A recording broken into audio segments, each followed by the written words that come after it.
So, the Winter Soldier may have been evil, but at least he cared about hygiene. I mean, he was wearing face masks before they even became popular. So, the Falcon and the Winter Soldier, we finally got the first episode, and I've got to say, I'm enjoying this a lot already. Even though we've only got one episode, I like it a lot more than WandaVision. Don't get me wrong, I did enjoy WandaVision.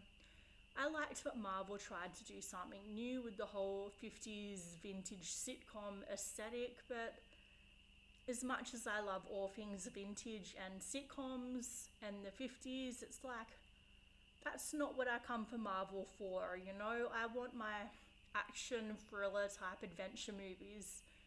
And this definitely feels like that formula. It feels like coming home, you know? This is what we're used to. So, I'm also really excited for Loki, which is going to come out soon. We just got a poster for that. But let's get into the first episode.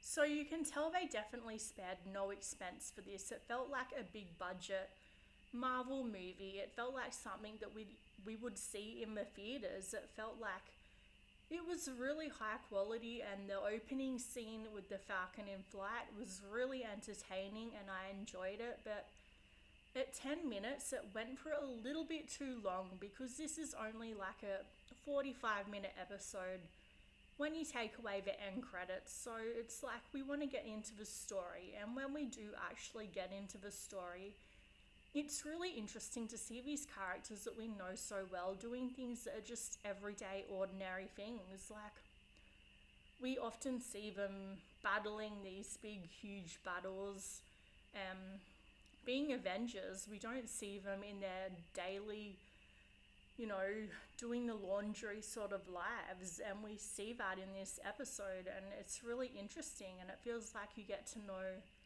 the characters in a new way. So we see Steve Rogers has a memorial, and like, we can assume that he's probably dead, but there's a few conspiracy theories saying that for some reason he's on the moon. I don't know where they would have got that from, but anyway, I think it's probably safe to say that he's dead, but I guess we'll get that confirmed in a later episode. And the mantle that he passed on to Sam doesn't feel like he's capable of carrying that.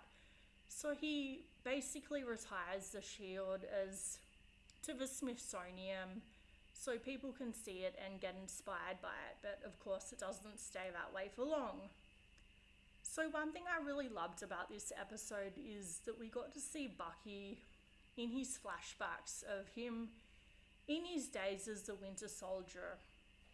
And it was really interesting to see, and it sort of reminded me of how much he was like this badass when he first came into the picture.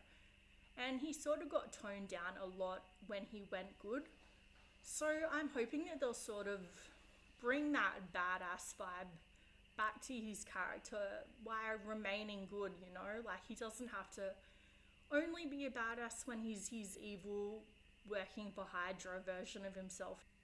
So one part of this episode that I thought was really interesting is seeing Bucky talking to his shrink about his PTSD and his issues, because that it's not something that you would automatically think about, but the fact that this is more of a character study shows us, yeah, this guy is going to have a lot of issues because of what he's been through.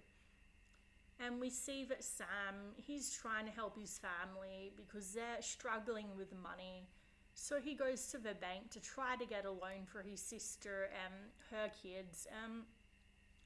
The bank teller, all he cares about is taking his photo with the Falcon. And we see that happen throughout the episode. You know, it's like people only care about Sam when he's his Falcon persona. He doesn't really garner the same level of respect when he's not his celebrity self, you know? Like, he did help save the world, and they won't even give him a bank loan. It's like, that is really unfair. This guy deserves to have some financial support after everything that he's done for America. So we see this group, the Flag Smashers. They're a terrorist group with several superpowered individuals. We don't really know a lot about them yet. But yeah, I think they're not going to be the main villain, probably more of a side villain. And as the cliffhanger of the episode, we get the new Captain America, who is played by John Walker.